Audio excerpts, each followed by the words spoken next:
Bueno, vamos a hablar ahora de la convención. Hoy día ha sido un día intenso en la Comisión de Sistema Político, por ejemplo, y los plazos para la redacción de la nueva Carta Magna han vuelto a la discusión. Esto tras las palabras de algunos constituyentes, quienes creen que faltará tiempo para la presentación de un nuevo texto. Para profundizar en este tema y en lo que ha ocurrido hoy día ya en la Convención Constitucional, nos acompaña el convencional del Partido Comunista, Marcos Barraza. Marcos, ¿cómo estás? Muy buenas tardes, iba a decir buenos días. Hola Constanza, muy buenas tardes, sí. Marcos, partamos por el último tema que yo estaba planteando, que es el de los plazos. Después quiero entrar en lo que se ha decidido en la Comisión de Sistema Político, de la que tú formas parte y donde hoy día han tenido día de larga votación. Pero en el tema de los plazos, tú hablaste del tema y dijiste que no tenías mucha confianza en que el Congreso extendiera los plazos de la Convención. ¿Nos puedes explicar cuáles son tus dudas? Y primero, ¿es necesario para ti ampliar el plazo de la convención más allá del 4 de julio? A ver, lo primero es que yo creo que no hay que cesar en el esfuerzo de que la convención constituyente pueda cumplir con el plazo estipulado, que es el 4 de julio. Y esto fundamentalmente porque hay que responder a un sentido de urgencia que tiene la ciudadanía para efectos de contar con una nueva constitución. Los debates sobre salud, vivienda, trabajo, pensiones, son debates de máxima urgencia en Chile. Y contar con un sistema político que dé respuesta a la crisis que vive el país es una urgencia, es perentorio.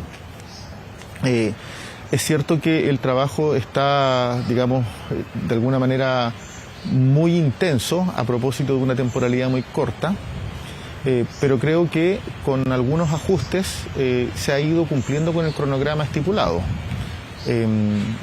Incluso existe un debate al interior de la mesa directiva de la Convención Constituyente de que aquellas comisiones que están, entre comillas, con más disponibilidad de tiempo, como es la de comunicaciones, la de principios, pudiesen ser traspasadas normas de la Comisión de Derechos Fundamentales para la discusión y aprobación. Y esto porque la comisión más sobrecargada de trabajo es la Comisión de Derechos Fundamentales. Creo que no hay que desechar esos esfuerzos y esos ajustes con el ánimo de poder cumplir con el plazo. Pero en segundo lugar, yo señalé, y lo sostengo, que miro con desconfianza una modificación que pueda hacer el Congreso en materia, o con suspicacias más bien, una modificación que pueda hacer respecto a los plazos. ¿Por qué? El Congreso trató de manera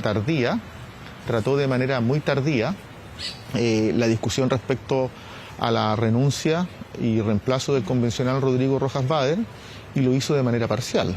Desde el Senado se evacuó un proyecto de ley hacia la Cámara, que luego fue aprobado, donde solo se contempló la renuncia, pero no el reemplazo. Y se privó a la Convención Constituyente de un constituyente, es decir, en lugar de ser 155 somos 154. Y aquí hay normas que requieren 103 votos, y un voto en particular claramente hace una diferencia entre apruebo o rechazo.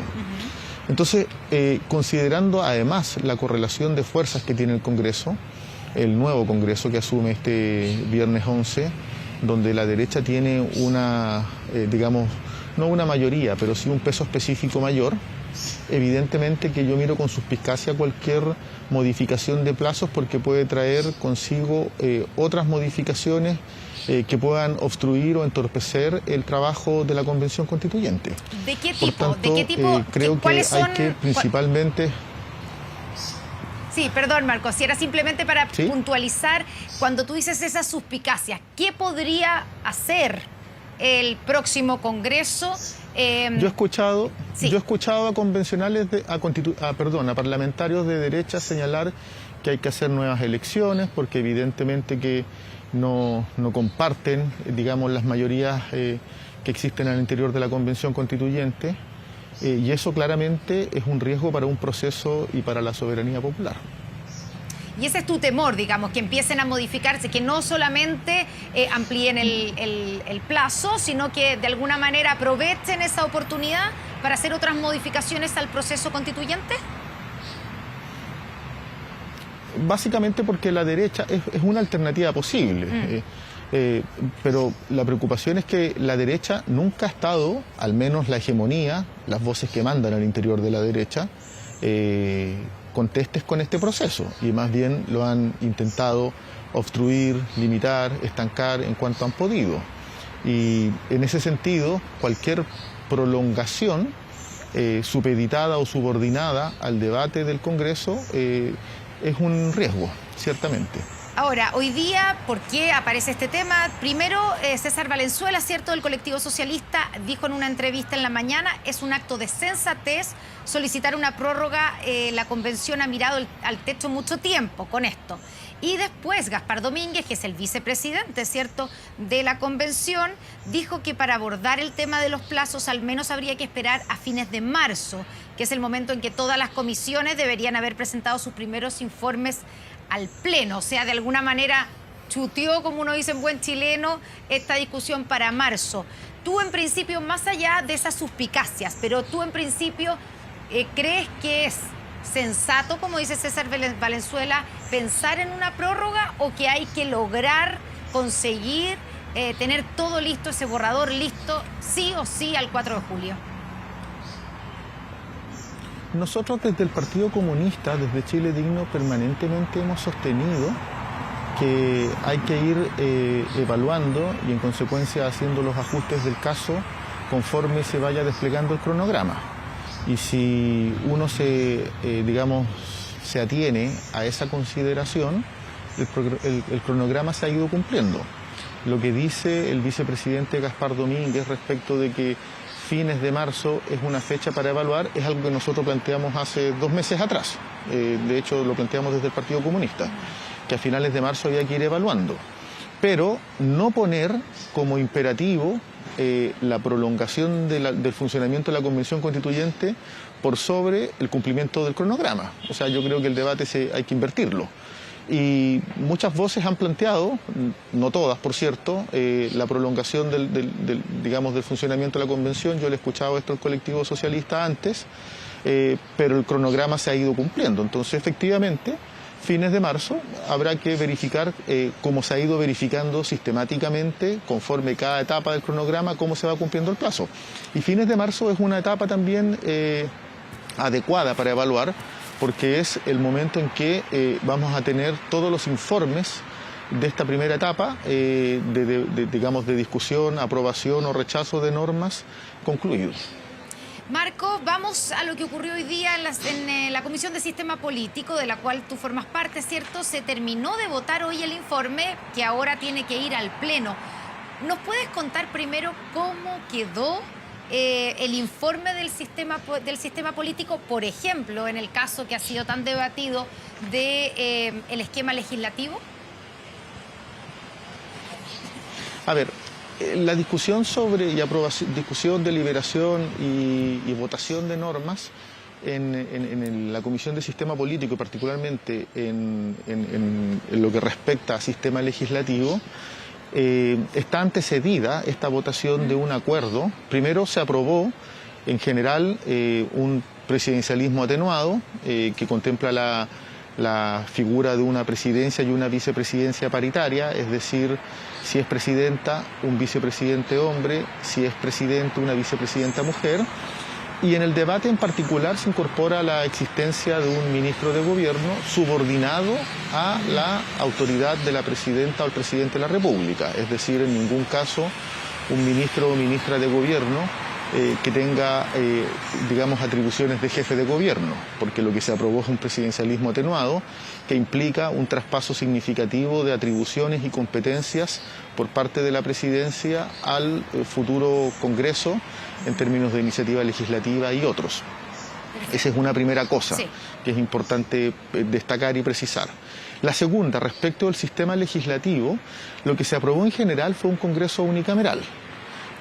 Ahora, existió, una lectura minuciosa de las proyecciones de votación, y lo que se estimaba era que, si bien el Congreso unicameral en el Pleno de la Convención podía llegar a tener 83 votos, evidentemente que no alcanzaban los 103 para convertirse, en Congreso unicameral.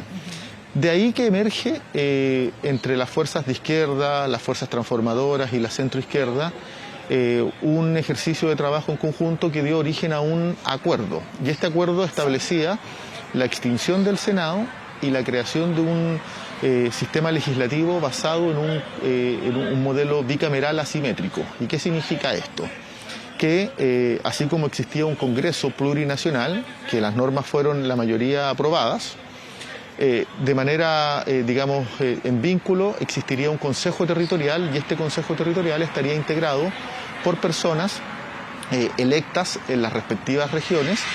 Dichos consejeros territoriales, consejeras territoriales tendrían asiento tanto en el Consejo Territorial como en la respectiva Asamblea Regional, de manera tal que las materias que abordara este Consejo Territorial fueran materias propias de las regiones, particularmente presupuesto de la Nación, división político-administrativa, órganos regionales o reformas constitucionales asociadas a las regiones, en un trámite legislativo que le permitía tener enmiendas, que les permitía tener comisión mixta, pero que cualquier proyecto de ley se originaba en el Congreso Plurinacional y terminaba en el Congreso Plurinacional. Desafortunadamente, colectivo socialista, independientes no neutrales, colectivo La Prueba, representado por su convencional de la democracia cristiana, representantes de escaños reservados, votaron normas que estaban más allá del acuerdo. Ellos argumentan y ellas argumentan que esas normas, digamos, no vulneran el acuerdo. Nosotros entendemos que sí, y en consecuencia lo que existe hoy día es un texto que, si bien conserva los rasgos de este Congreso, de este sistema bicameral asimétrico, en el entendido que no son cámaras espejos, una tramita, la otra no tiene el carácter de revisora, sino que es un vínculo legislativo asimétrico. Las normas que aprobaron, digamos, estas otras fuerzas con el apoyo de la derecha, les permite, digamos, incorporar 4, 5, 6 artículos que reviven rasgos del Senado. Y eso es algo que va a llegar al Pleno y el Pleno va a tener que despejar. Ya, solo para aclarar, porque se nos termina el tiempo, Marco, entonces, así como en simple, puedo estar simplificando mucho, pero en este momento lo que va a llegar al Pleno entonces es que hay un Congreso plurinacional, ¿cierto? Pero también hay una Cámara o Consejo Territorial y que según algunos, y entiendo que es tu caso, consideras que tiene atribuciones que son muy parecidas al Senado y por lo tanto eso es lo que a ti te parece que no debiera pasar el Pleno. Para ser bien precisos, tiene lo que aprobaron los otros constituyentes que yo señalo, de alguna manera reviven rasgos del Senado que a nosotros no nos parece atendible porque vulnera el acuerdo que habíamos establecido y claramente nosotros no vamos a aprobar esas normas. Ya, pero eso tiene que ir al Pleno ahora entonces. Marco Barraza, convencional constituyente. Sí, claro, yo no hablo por todo el Pleno, hablo por mí.